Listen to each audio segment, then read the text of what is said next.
Salut les amoureux du ballon rond, on commence cette revue de presse en Angleterre avec la 27e journée de Premier League entre Sheffield United et Arsenal. Et les Gunners ont explosé leur adversaire du soir 6-0 dans un match ultra animé. Une large victoire qui régale la presse d'outre-Manche, à l'image du Daily Mirror qui parle d'avalanche de buts pour Arsenal hier soir. L'équipe d'Arteta déchire les Blades en 1000 morceaux, explique le tabloïd. Même son de cloche sur la couverture du Daily Star qui indique que les Blades ont été pris à la gorge par des Gunners en pleine bourre. Enfin, le Daily Express estime que les Blades ont été étourdis. Les Gunners battent leur hôte par 6 fois lors d'une soirée à marquer d'une pierre blanche. L'équipe de Mikel Arteta reste au contact de Liverpool et de Manchester City en tête de la Premier League.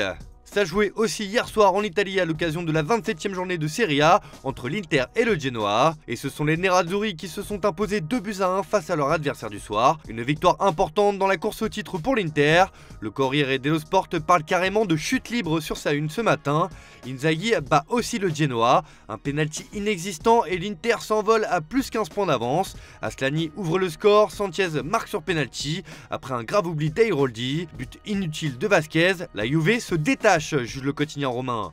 Une victoire qui fait aussi la couverture de la Gazzetta dello Sport ce matin. Le journal au papier rose estime qu'il n'y a que l'Inter, victoire sur le Genoa. Le Scudetto est déjà remporté pour les interistes qui vont pouvoir se concentrer sur la Ligue des Champions en cette fin de saison. On retourne en Angleterre où l'on va évoquer la situation de Chelsea qui glisse un peu plus dans l'anonymat cette saison avec des résultats décevants. Les Blues sont 11e de Premier League, alors forcément Mauricio Pochettino est au centre des critiques. Et ce matin, The Guardian annonce qu'il y a de la pression sur Pochettino, à tel point que la direction pense à changer de coach cet été. Chelsea envisage Ruben Amorim et Roberto De Zerbi pour un changement estival. Le quotidien britannique précise également que la volonté de Chelsea est d'attendre la fin de saison avant de revoir la position de Mauricio Pochettino, ce qui n'a pas empêché le club d'identifier Ruben Amorim et Roberto De Zerbi comme remplaçants potentiels de l'Argentin. Pochettino devra donc redresser la barre et terminer la saison en beauté, au risque de voir son aventure à Stamford Bridge s'arrêter prématurément. Affaire à suivre. Allez, on va ouvrir une grande page Ligue des Champions avec les 8e de finale retour qui débutent ce soir. Et en France, nous allons être gâtés puisque le Paris Saint-Germain tentera de se qualifier sur la pelouse de la Real Sociedad. Les Parisiens arrivent dans de bonnes dispositions puisqu'ils ont remporté la manche aller 2-0.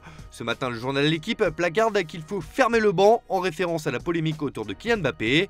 Remplacé de plus en plus souvent par son entraîneur depuis la victoire à l'aller face à la Real, Kylian Mbappé, a priori titulaire, sera très attendu ce soir pour contribuer à la qualification du PSG. Même son de cloche pour le Parisien qui estime que c'est un soir pour mettre tout le monde d'accord. Et pour Mbappé, c'est un nouvel épisode à ne pas rater. Après 3 semaines à souffler le chaud et le froid et dans la foulée d'un épisode lunaire avec son coach vendredi à Monaco, la star du PSG se s'est attendue au tournant. Effectivement, la prestation de Mbappé sera particulièrement scrutée, mais le quotidien francilien rapporte également que Luis Enrique et le génie français ont passé un pacte.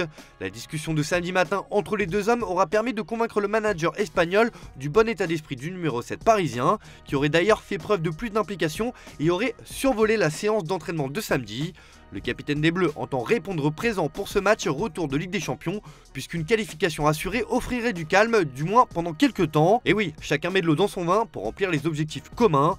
Enfin, le Figaro Sport estime que le PSG est face au défi mental entre les fantômes du passé, le départ de Mbappé et la pression de l'environnement. De son côté, la Real Sociedad est face à un immense défi, recoller au score du match aller et réussir une remontada.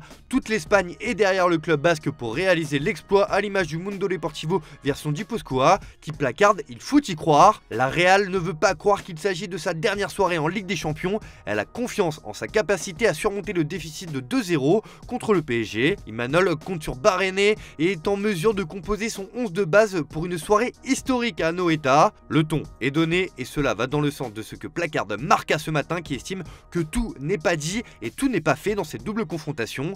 La Real rêve d'une remontada contre le PSG et d'une place en quart de finale. Les Basques, même s'ils sont au plus mauvais moment de leur saison, sont à la recherche d'une performance héroïque face à Mbappé et les siens. De son côté, As met en avant Kylian Mbappé, la star très attendue de cette soirée. Avec toi Mbappé, le français joue en Espagne pour la première fois depuis qu'il a annoncé son départ du PSG. La Real est en quête d'une remontada héroïque. Sport également lance l'opération remontada et titre sur sa une. La Real croit au miracle contre le PSG.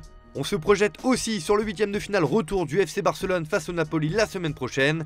Et ce n'est pas la joie au Barça. Comme le placard de Sport sur sa une ce matin, la situation est limite. Xavi perd Pedri et De Jong blessés pour le match retour de Ligue des Champions contre Naples. Et la saison devient très compliquée. L'entraîneur testera les options contre Mallorca pour éviter un chaos européen qui ferait mal au Barça. Mundo Deportivo veut mettre des joueurs face à leurs responsabilités vu les grandes échéances qui se profilent. C'est leur tour, placard le quotidien. Frenkie, blessé pendant 4 semaines, et Pedri qui rechute seront tous deux indisponibles pour le match crucial de la semaine prochaine contre Naples. Xavi doit reconstruire le milieu de terrain, mise en place vendredi contre Mallorca en Liga, avec Fermin Lopez, Sergi Roberto et Joao Félix qui sont les candidats pour combler le vide. Xavi espère que ces joueurs seront au niveau. On rappelle que le Barça avait fait match nul un partout sur la pelouse du Napoli à l'aller. Voilà, c'est tout pour ce matin. Bonne journée à tous, merci de votre fidélité. On se retrouve en fin d'après-midi pour le JT Foot Mercato.